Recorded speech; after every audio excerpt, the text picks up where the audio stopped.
Hello, fellow innovators. This is Patrick Emmons. And this is Shelley Nelson.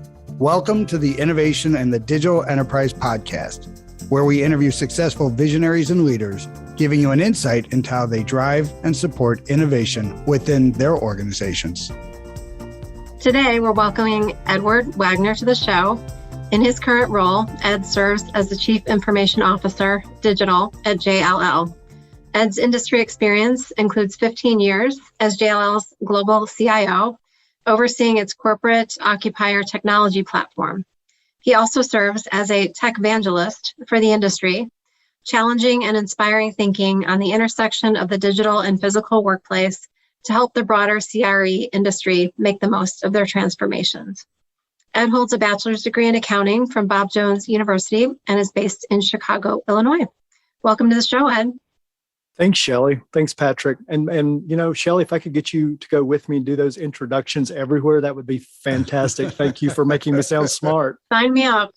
It's what we do. It's all about being the wingman here. Love it. Looking out for everybody else. So, Ed, it's great to have you on the show. And if you don't mind, you know, I know most people who work downtown Chicago know who JLL is and what they do and how they provide value to the business community downtown. But if you don't mind, share with our listeners a little bit about your role at JLL and exactly JLL, how they're going to grow and what is their perspective? What's your perspective of what's going to happen in the next, 3 to 5 years?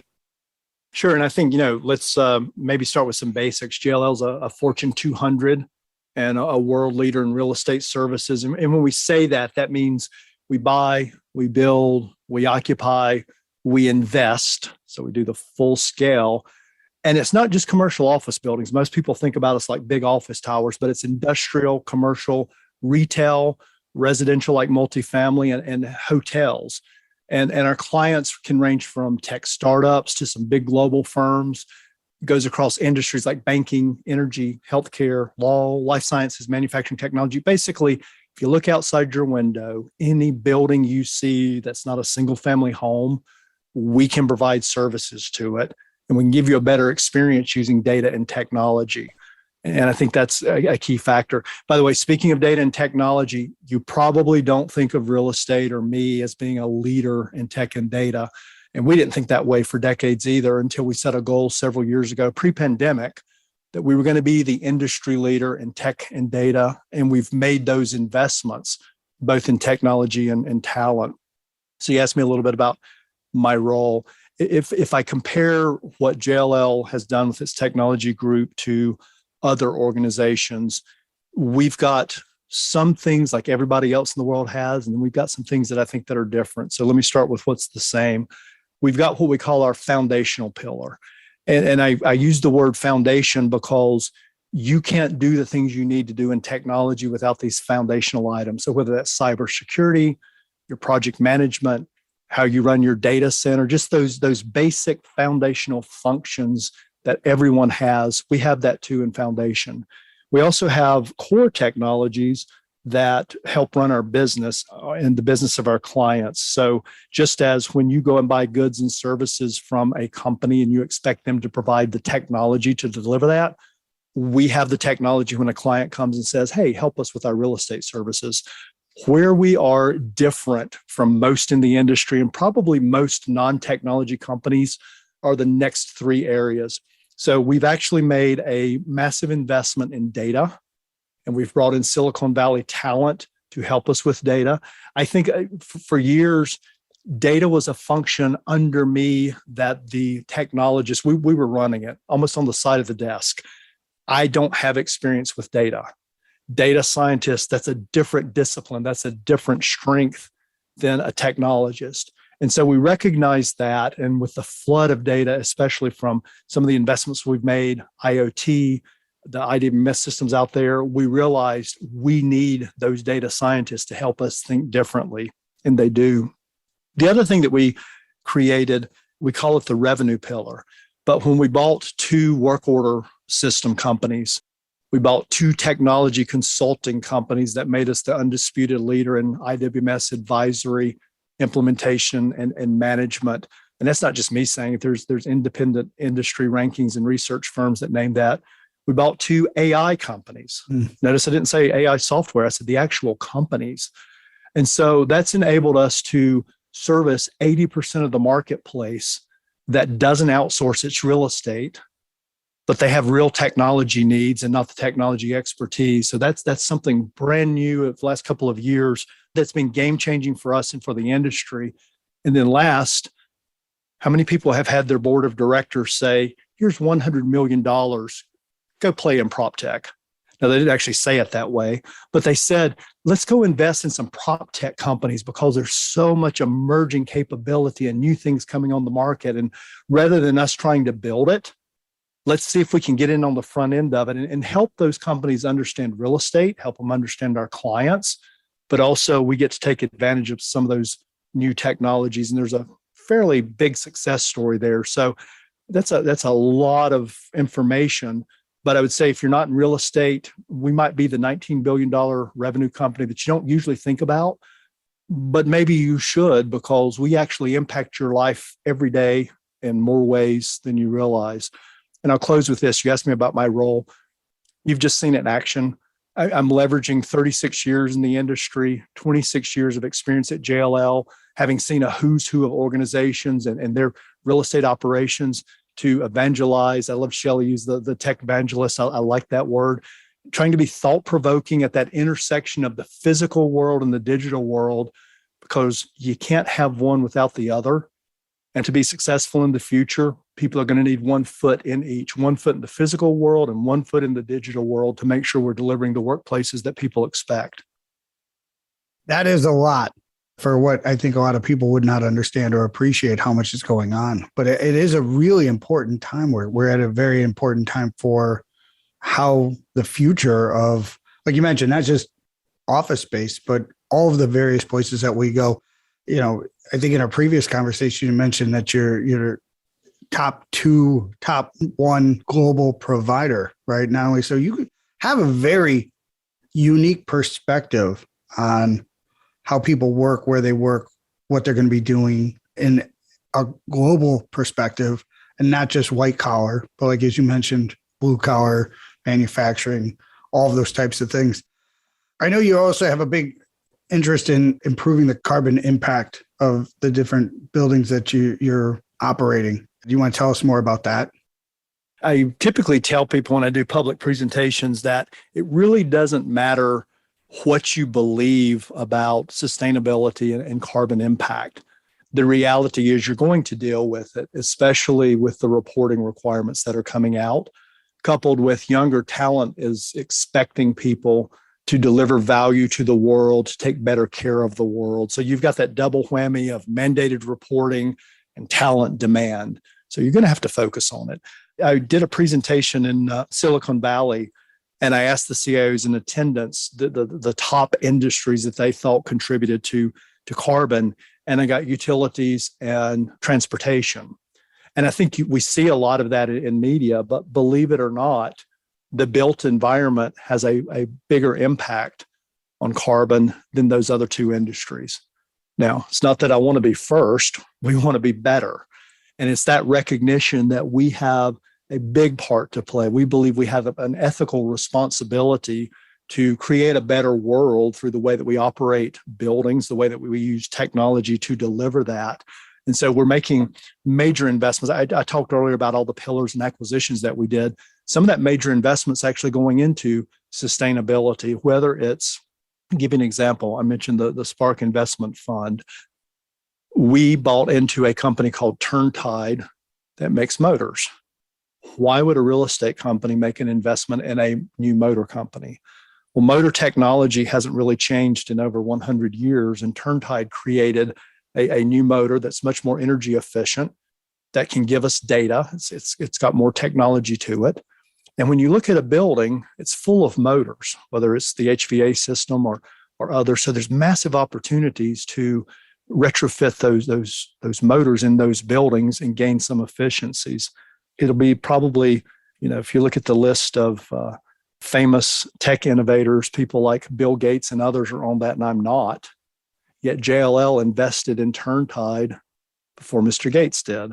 We beat him. He later made an investment. So that's an example of sustainability.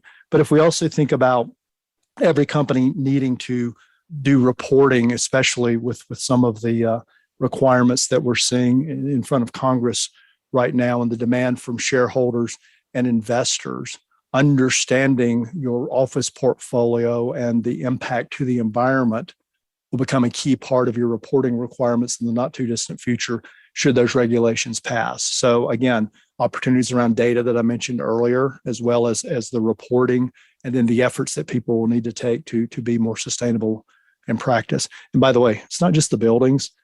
That impacts every human on the face of the earth. The built environment and the impact to climate impacts all of us as human beings. And so if we want to have a healthier, more sustainable world, it's something that we need to do for the people, not just the buildings, but for the people, because the people are the most important aspect. So Ed, I was going to ask about the Silicon Valley talent that you mentioned earlier, but based on everything you just shared, I imagine that's much of the reason that you're getting the best of the best because of the impact you have on the world. It is. And it's, I wish I could say it was my idea to bring in the Silicon Valley people. I will confess that when we first started talking about that, I was very threatened because, we had, at that point, it was almost 2 decades. We had built this, IT group that had won a lot of industry awards. We had a lot of firsts. And now people were saying, that was great in the past, but we've got to change for the future. And so I actually had to go through a bit of a personal and professional transformation. And I'm not going to lie, none of it would have happened had it been just up to me because I was threatened by it. But I will tell you, coming on the other side of it, it is one of the most impactful things that we've done. We talk a lot about diversity, and diversity is very important, but we so often think about, gender and sexual orientation and ethnicity, and all of that's important, but also different experiences, different backgrounds, different ways of thinking.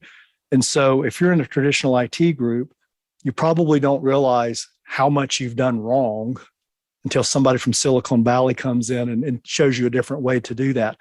And I say that half joking, but if you're not a technology company, you don't have the background and experience of what it takes to bring technology products to market the right way. And so that has been game changing for us. And it's a part of what we needed to do to achieve our goal of being, leading in the industry, leading our clients to create a better world through the use of data and technology in a space that you guys have never thought of first from a technology perspective, which is traditional real estate. I think you bring up a great point because historically, Chicago has a lot of very successful organizations that are not software first, right? Technology in different ways, right? But that whole concept of being a digital software first type of organization, I think there's been a change over the last 5 to 6, 7 years where the relevance of a CTO, somebody who's really a technology leader in an organization, becoming more obvious versus like a CIO, right? So from your perspective, bringing in people who come from these more born digital organizations, right? They had a great impact on your thinking, your capacity. Are you seeing that change in Chicago? Because I think there was, not just you, but other people thinking like, hey, we don't need these people here. We don't need to change the business that much. Are you seeing more organizations? Because I'm seeing more organizations starting to understand they have to have a digital product more so than ever before. And I know we all think COVID had a big hand to play with that, but I think that may have just accelerated what was already becoming obvious to others.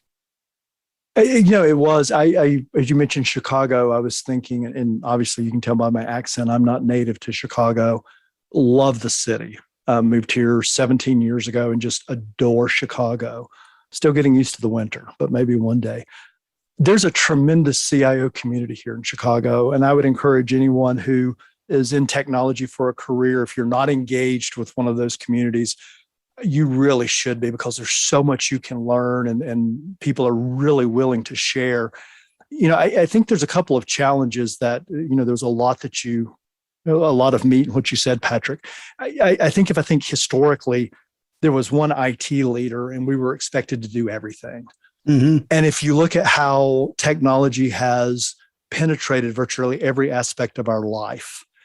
There's different strengths, whether it's, cybersecurity. That's a unique, specialized strength that we need more than ever. And things are changing by the day. Operations, keeping the foundation running, and cloud, that's a different strength. Doing what I do right now, which is more like visionary or thought-provoking or talking to business leaders, that's a different strength. I have that strength and I don't have some of those others. So I think one thing that I'm seeing in the communities is, how do we take some roles that CIOs have that are actually 3 or 4 full-time jobs and expand our teams to get the right people with the right strength to handle these multiple areas that our companies and our clients need us to have capabilities in. The other thing, COVID did accelerate a lot. I was just talking to JLL's head of corporate real estate before we talked, and we were chatting about how, had we told the world that you're all going to go remote work, you're all going to enable it, we would have been laughed out of most rooms, because there were a lot of companies that weren't remote, or they didn't have the policies, or it was a limited number of people. So COVID put our backs against the wall, and people did things that they had never planned or they never thought they would do. But one thing that I'm finding is, when people say, well, we're back to the office, what I hear is, well, we're back to 2019 or 2018. They're going back to the same offices that they had built out, years before. They've not incorporated any of the lessons that they've learned. They've not brought in any of the new technology capabilities. The ability for us to see each other, like we saw with Zoom, where I can get your nonverbal feedback, and I can see multiple people. When we go back into those conference rooms where some people are remote, it's a different experience.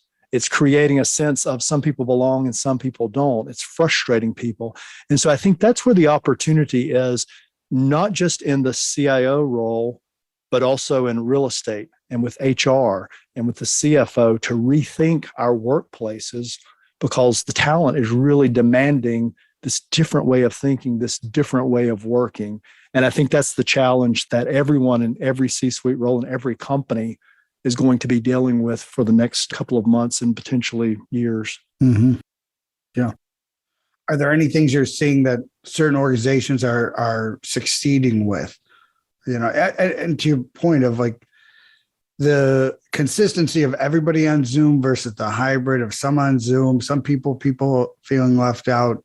There's experience technology in rooms that still aren't really seamless, and like you can't like walk right in, and like I personally did the other day, where you walk in, and like I got to spend 15 minutes to set up the conference room, right? Where it's like, okay, that's a big enough barrier for me to say, I'm just going to work at my desk. Is there other things that you're seeing that people are successful with? It's, again, JLL, I'm a CIO. One of my first meetings back in the office, we had a major client fly in. I went to the office. I had a chief engineer with me. So we've got a building engineer and a technical person. And I didn't realize my team had switched out the video conferencing in that room. And you should have seen this chief engineer and me futzing with the cables, trying to figure out what right in front of the client. Now, if you think about returning, especially in a hybrid where maybe I'm not there every day, maybe I choose a day to come in and things have changed or switched, it's going to create frustration if we don't figure out a way to give people the better experience. And I always use Amazon as an example. Think about the Amazon app. When you go to it, they sell for a variety of people. You may not even look and notice that Walmart, a big competitor, sells product on Amazon. Amazon figures out how to get Walmart to sell you that product, to deliver you that product. They take care of the financials. I can actually, right now, as we're talking, I'm tracking a Walmart shipment. I'm in Walmart, an Amazon shipment that I'm excited to get. They're giving this delightful, wonderful end-to-end integrated experience. They're taking care of all of it for me. So the technology exists, but when you go into the office, we don't have this end-to-end good experience, and we're not thinking about the person that's coming into the office. We're thinking about it from a corporate perspective. And I think that's probably one of the big things that I'm seeing for people who get it right before they start doing corporate policies. They're asking people what they need. Now, we can't make everybody happy. I was talking to a CIO the other day that has 400,000 employees in his organization.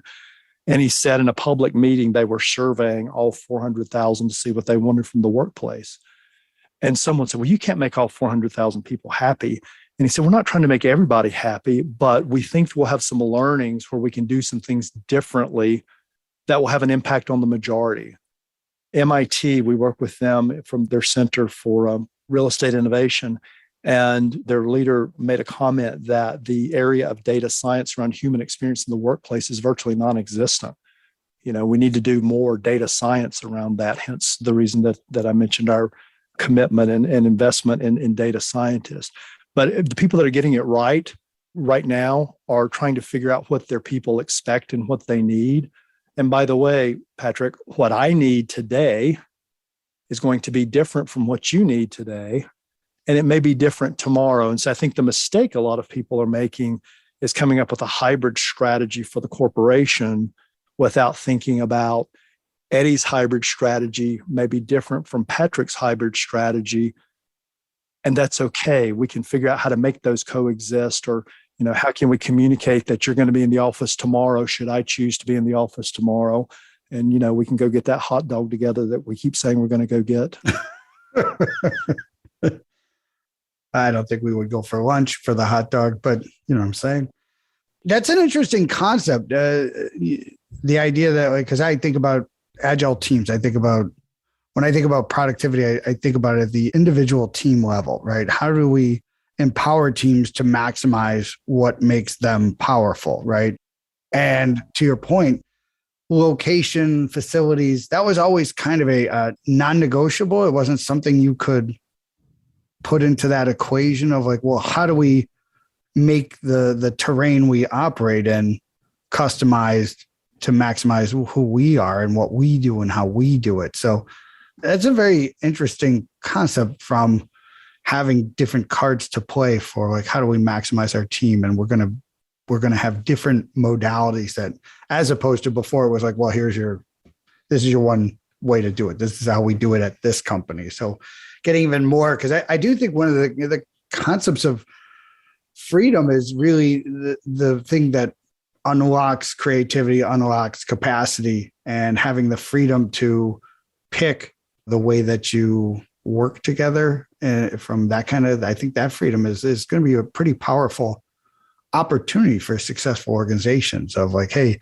we're going to use technology or our facilities or how our team, right? Because we're more global than we've ever been before, right? So it's really, we're going to have to find a way to leverage the human component of human touch and closeness and technology and interactions and, that whole experiential thing of whiteboards that seems to have so much value for a lot of people. And I think that's just, they don't know really how to verbalize it other than that creative milieu of like being in the same room together. It's interesting. I was thinking as you were saying all of that, 2 CIOs recently told me something interesting. One said, do you know what I want from a company? Do you know what I need in the office? Do you know what it would take to attract me to your company? And I said, no. And she said, that's because you don't ask me. Mm-hmm. Ask me what it would take to get me to come to your company. I thought, wow, we don't often ask people. It's always the manager will tell you, here's what it is to work. But the Gen Z that's coming up is wanting to have more of a conversation. They're not wanting to just have this top-down edict. Whereas, when I started my career, it was do what the boss tells you in 40 years. It's more of a value transaction. And that was something the other CIO said. Some of us, I mentioned I've been in the industry for 36 years, been at JLL for 26 years. There's some loyalty there. And this CIO said the loyalty that you have, the younger generation is looking more at a value transaction, that they know that the company may cut them loose if they hit hard times. They also know that they may choose to go somewhere else. So it's, what are you going to do for me? What value are you going to give me while I'm here? And what value can I give you while I'm here? It's a transaction. And at first I thought, wow, that's really bad. But then I thought, the conversation there is so different. What value are we trying to achieve as a company? Let me tell you that. And then let's talk about the value that you can deliver to us. And so I think those are some of the things that as we think about not just attracting talent, but also, that applies to the workplace. Here's what we're trying to achieve here. Here's when we need collaboration or training. Now let's talk about the way that you like to work and how do we play to your strengths and, how do we have you contribute to the team? And I think there's some tremendous power in that where you get everyone involved figuring out how they can play to their strengths and how they can contribute value to their different teams. Now, there's a lot of work in that, but that's also where you start seeing a lot of the value pop out when you make the investment. I think it's a spot on point around one, the value transference, right? And I think about this even with my organization of like, look, we've got to create value for our customers, right? And then we've got to retain value as a company, right? So we've got to be able to make enough value for our clients that we can retain value for ourselves. And that continues into other stakeholders of our employees have to have value that comes out of it. That's right. And if we can have a confluence of value of those three stakeholders of everybody's getting value out of this transaction equation, right? Then there's everybody wins, right? The concept that like for me to win, you have to lose is just, it's a terrible business strategy, right? That's right. But to that point of like, and I know you use the word transaction. I think transaction it's going to get a negative connotation of like, oh, there's not emotion, there's not loyalty, there's not this, right? When transactional, and it's like, but I do think somebody else I listen to uses the term like having a mission, right? Like this is the mission we're going to have you on, right? And you're going to execute on this mission, and when the mission's done, maybe there's another mission, right? But there is clarity at the beginning of like, hey, this is what we're offering. This is what we're expecting. This is what victory looks like, as opposed to, I think, too often, which is I go to work and I just keep doing the thing I'm supposed to be doing and not really engaging in, am I winning, right? Are we winning? Is the client winning? Is the company winning? Am I winning? And just get into the rote of doing the same thing day after day. So I really like that idea of like, hey, let's create some clarity around, what's in it for you, right? And I think that is actually very powerful stuff. Whatever generation, I think it's really important that we as leaders are creating clarity for the people who work in our organizations of like, hey, this is what's for trade. Shackelford, when he was setting up the mission to go to, South, Antarctica, he made it very clear, like, hey, this is very dangerous. You could possibly die. But if we're successful, you're going to be famous for the rest of your life. And that was compelling. A lot of people are like, hey, that's a good trade. I'll take it. And, if you're not familiar with Shackelford's trip to Antarctica, you should check it out because I think it is one of the most amazing cases of pure leadership in the face of like inevitable doom, right? And so it's a great story. So it's really cool. I really appreciate you coming on. I want to hit you with one last question before we wrap up, if that's okay, Ed. Sure thing. So, one of the things we talked about before, and I think is really important is, and you mentioned it here today, is, over the last 20, 30 years, you've gone through a pretty interesting journey of self-discovery, overcoming imposter syndrome, personal growth. And I think a lot of people that I meet, they're not aware that most successful people go through things like that, right?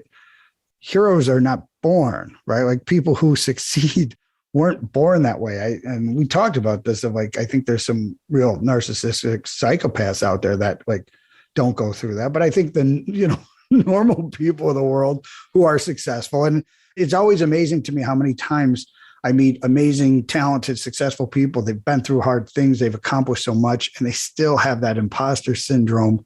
And I love to talk about it more because I really think it's a powerful realization for people to understand you're not alone, right?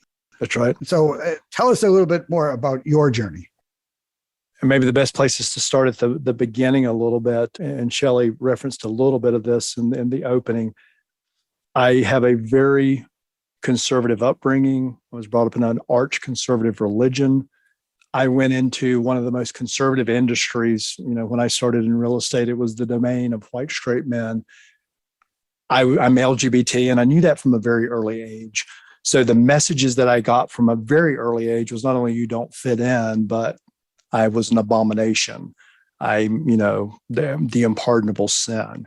So that's a lot of baggage for a kid to carry with them. But, I pushed it to the back of my mind. And what I found is as I had more success, and by the way, I came out in the 90s to JLL, and they have been nothing but supportive. If anything, I am where I am because there were people that surrounded me and lifted me up and enabled me when I doubted myself the most. But I mentioned earlier about being threatened by Silicon Valley people coming in and whatnot. And it was right when we knew we were going to transform the company. We were going to transform technology. I had just undergone executive coaching that the firm provided. So message number one to people, if you ever get the opportunity to do that, take your company up on it. If your company doesn't offer it, figure out a way to invest in it for yourself. That 360 feedback, if it's done right, will cut you to your soul when you see the way other people truly think about you. But if you look at it, and the global CEO actually called me the night before I got it and said, you're going to get your feedback tomorrow. And as you read through the weaknesses, go home and cry if you need to. But the next day, put all that aside and just think about, what you need to be better. Now, I thought he was being a little dramatic. Turns out he was right. I cried about it because I suddenly realized that people, they didn't like me the way that I wanted to be liked. And it wasn't they didn't like me. They were pointing out some weaknesses that I knew I had, but I thought I was hiding it from everybody. And what teased out after a year of working with the coach and some personal therapy was lack of self-worth. Well, think about what I told you from my very beginning. I mean, that kind of makes sense when you hear it, but when you live that every day, you're trying to push it aside and, you're trying to be what you think people want you to be, it has a very big impact on you. So going through personal coaching, personal transformation, working with a therapist. And by the way, that's not a bad thing. We're all talking about mental health in the workplace. There's a reason the word health is in mental health. If you want to be healthy, it's not a bad thing to have somebody to talk to that's not part of your echo chamber, that can help you think differently. And so the genesis of all of this, what caused me to actually kick all that off was at a CIO industry event. I was up for an award. I was afraid of the room, but I had to be there because I was up for an award. There was a CIO speaker that talked about change, and he said, there's all these things that CIOs need to do to bring about change. And I'm like, yes, yes, yes. But he said, if you really want to bring about change that no one can argue with, if you want to lead with change, and I can remember standing in the back of the room thinking, yes, that's me. I want to lead with change. He said, do glass breaking change on yourself. That was actually a defining moment. I went back and told the company I was stepping out of the position that I had because I can't explain why I did that. I've spent months thinking, you're crazy. Why did you do that? But stepping out, and remember, I started out at the beginning saying, if you want to think out of the box, you have to get out of your box. It's probably one of the smartest things I ever did without realizing it. By the way, I lost that CIO of the Year competition then, didn't feel like I belonged. I came back and won it a couple of years later. And I mentioned to people this very journey that I've just told you. And I said, I actually won when I lost the competition because it triggered this transformative change. And I was trying to be vulnerable and authentic because that's what I want to be. And I want to be able to tell people about that. And remember that first time I was in that room, all those CIOs intimidated the hell out of me. The numbers of people that came up to me afterwards and said, thank you for sharing. I can't tell you the number of times that I've felt the same way. Or I'm so glad you said that because I feel this. And some of these are towering titans of technology. But you're right. If you ever feel alone, if you ever feel like, it's overwhelming or I don't know what to do, a lot of us feel that same way. Just reach out, go to these forums, talk. But anyway, thank you for letting me share that. But there's, I think all of us at some point feel that way. And if you don't feel that way, you may be part of the problem because you don't see some of the challenges or the issues that all humans deal with. Wow. Ed, thank you for your courage. I think our listeners are really going to appreciate that on every level. So thank you. Thank you for the opportunity. Yeah, and I think you touch on a really important issue of like that, and that's I think what really impressed me in getting to know you is how genuine and honest and open and aware you are about who you are, what you want, where you're going to be successful.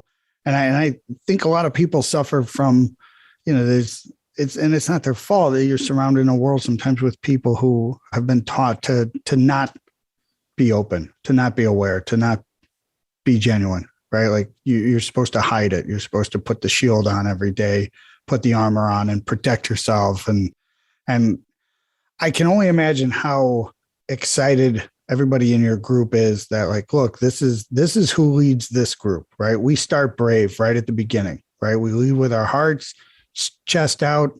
Let's go take some hits. We're all going to get through this together. It's got to be amazingly exciting for everybody to know that they can go to work and be their true, honest self every day, as opposed to I've got to worry. And what kills me is it's always a small group of people that seem to create the insecurities for the majority that get them to put the armor on every day, right? It's always a little handful of like people who are happy to stab you if you're just out there being brave for just a minute. And I, honestly, with my organization and it's one of my focuses is to make sure that like we keep those people out, right? And that hopefully they find the help that they need. They get some honesty to themselves about like, hey, I really should change how I operate with the world. But I just want to say thank you so much because I understand. And I think this is part of the challenge is leaders are expected to act like they're made of rock. And it just seems to me a very dim way to try and lead other people, right? Because connection, humans, like that's what we need. We all need it. People are important. And I would say, we've all dealt with that person that's overwhelming and oppressive. My experience is those are the people that sometimes are suffering the most, and that's their way of protecting. Totally. And by the way, there's probably been times in my life where I was that person trying to protect myself. Mm-hmm. You mentioned the team. A number of team members came up to me afterwards and saying, "Oh, thank God you finally came to this recognition. We've been seeing it for years." People around you see it, even if you're trying to hide it. They just, it's a hard conversation to have at work until someone's ready to have the conversation. And then to that last piece about we're taught to put on the armor and hide it. A lot of people have said, be careful, you're being too authentic. Somebody can use that against you. You know what? If somebody were to try to use that, first of all, I've taken the power back. But if somebody really wants to go head to head with me and use that against me, if they're with a company that I'm with or a client, then I don't want to work with them. Totally. Right. Life's too short. And if we're talking about enabling people to be their best and to bring their best to work, that means taking people with all their authenticity and vulnerabilities and humanity and recognizing the diversity and helping everyone feel like they can belong and they can contribute in their best way and with their best strength. It's awesome. It's an inspiration. I know why you've been a successful leader for 3 decades. And I get it. We were all not great bosses at one point in time, right? But we're all on a journey for improvement, right? And I hope if anybody's listening and they're, hopefully there's a couple people out there like have the question like, am I the jerk? Right? Like, to your point, I'm like, should I ask people, am I the jerk? Right. And that might lead to some clarity, right? We can all be at times. For me, if I get hungry or angry or lonely or tired, they can't, the team will say it's time for him to eat. My partner will say that you need to eat before you get hangry. Just knowing that, being able to have those conversations, but, to bring it back to what we talked about around workplace, creating spaces where people can be their authentic selves. And I will tell you right now, buildings aren't important. It's the people that use them and that occupy them. And if we're expecting clients and those around us to create those experiences where people can be their authentic selves, then we need to lead by that example. So I would encourage people, reach out, ask your folks what they need, what they're looking for, encourage that authenticity and vulnerability, and you'll be amazed at what the team can do for you when they feel like I'm bringing value and I'm getting this value in return for what I'm doing, and I'm having an impact on the world. It's awesome. That's awesome. Well, Ed, thank you so much for being on today and sharing not only your experiences, but also your personal journey. It's tremendous. It is an inspiration. I think this is one of my favorite episodes, and I really appreciate you being on today. Yeah. Thank you, Ed. Thank you, Patrick and Shelley. And thank you for letting me share. And if anyone would like to discuss workplace or debate the topic, I'm not always right. I just always have an opinion. I would love the engagement and the authenticity from others, because encouraging me to think differently is how I can make sure that I help clients and prospective clients be better. So I really welcome that conversation. Awesome. We also want to thank our listeners. We really appreciate everyone taking the time to join us. And if you'd like to receive new episodes as they're published, you can subscribe by visiting our website at dragonspears.com/podcast, or find us on iTunes, Spotify, or wherever you get your podcasts. This episode was sponsored by Dragon Spears and produced by Dante32.